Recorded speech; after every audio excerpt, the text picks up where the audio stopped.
in this lecture, we will study controlling device requests. Is nothing but enabling and disabling the input-output devices. So in the last class, we have studied interrupt enabling and disabling. There, the microprocessor is enabling and disabling the interrupts. Now here we are going to study the enabling and disabling of I/O devices. So both are almost it is same, but in a two ways we can control the interrupt signal. One is at the processor level. If I/O devices are generated the interrupts, then how the processor is enabling and disabling, that we have studied in the last class. Now here we are going to study how to control, how to enable, disable these I/O devices at the device level only, at the interface level only, that we are going to study here. Now, if my program requires, now if this is my program, in this program, if I need only keyboard and a display, now to get the data from the keyboard and to send the data onto the display, only these I/O devices I need. And the remaining all the devices which are connected to the system bus should be disabled. Only these two should be enabled and the remaining all should be disabled. Now here I am using, this is the interface, and for this interface I am connecting the two I/O devices. One is keyboard and another one is display. Both I have connected to the same interface.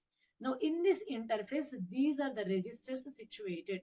Now first one is what? Data in register. This is for the input device, keyboard. Now data output register. This is for the display, output data register. Now this is the status register. In this status register, this is the display interrupt request and this is the keyboard interrupt request, and this is the status out and status in. This is for the keyboard and this is for the display. Whenever the data is there in the input device, then the SIN bit becomes 1. If the status bit is 1, then the keyboard request signal will be sent to the processor so that processor can send a can receive the data. Can be controlled by using the enable bits. Now here in a control register, if you see DEN means display enable, KEN means keyboard enable. If this bit is equal to 1, then only this display will be enabled. Then only the display can send the keyboard can send the interrupt. If this display enable is become 1, then only the display can send the request signal, interrupt request signal to the processor. If this is 0, though the status is equal to 1, then it can't send the interrupt request signal to the processor because the device is disabled here. Like that, the interrupts can be controlled by using the enable bit in the control register. Now, if my program is needed only these two devices, the remaining all the I/O devices I can disable by using these bits. In that particular interface, in the status register, enable device enable bits are there. There I can, by keeping 0, we can disable all those I/O devices. Like this, at the device level, we can control the interrupts. Now in the previous class, we have studied when the I/O device is sending the interrupts, then how the processor is handling those interrupts. Our processor is how it is enabling and disabling, that at the processor level we have studied. Now here we are studying the device level. And the next topic is exceptions. Now exception is nothing but it is interruption. Exception is nothing but an interruption. Now till now we have studied the interrupts which is caused by the I/O devices. These interrupts are also one of the exception, one of the type of exception.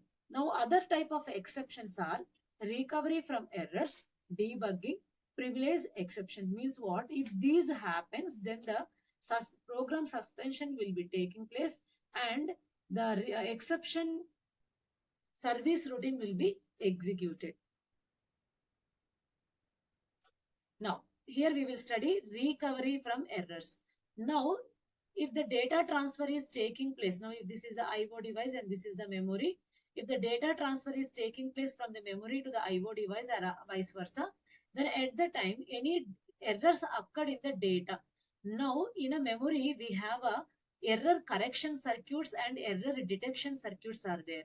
Now in a flag register, in the last class already I have explained that in a flag register, conditional flag, one of the conditional flag is a parity flag. Parity flag which indicates with this um, error detection circuits can detect the errors. So if the parity, by checking the parity flag, if data is not, any errors are occurred in the data, by checking the parity flag, these error detection circuits can detect the error. If these are 2 or 3, then the correction is also possible within the processor. But if more than 3 errors occurred, then it will stop executing the transfer and it will send information to the IO devices or to the processor. Thereby, the retransfer of data takes place. This is one of the error. Now, another one is if we typed the instruction wrongly, some wrong instruction is typed. Now, for example, div by 0. Div by 0 means what? If you are dividing any number with 0, then it will show the error. Now, these are the different types of now, if the answer is crossing the length of the processor, then also error will occur. Now, these are the different types of errors. Now, what is the difference between interrupt and recovery from errors means? In the interrupt, when the when the program is being executed by the processor, if the interrupt occurs at this instruction, then it will come execute the current instruction and it will save the next instruction address and it will execute the ISR. But coming to the error exception, now in this exception, immediately it will suspend the program without executing the current instruction. Now it will not execute the current instruction. Wherever the exception occurs, immediately it will suspend over there and it will execute the exception service routine. Now this is the recovery from errors. And the next one is debugging. Now these debugging circuits are used to find the errors in the program. So now here the debugger uses exceptions to provide important features like trace breakpoint. Trace is nothing but if this is your program and if you wanted to execute this program line by line, then we have to use the trace.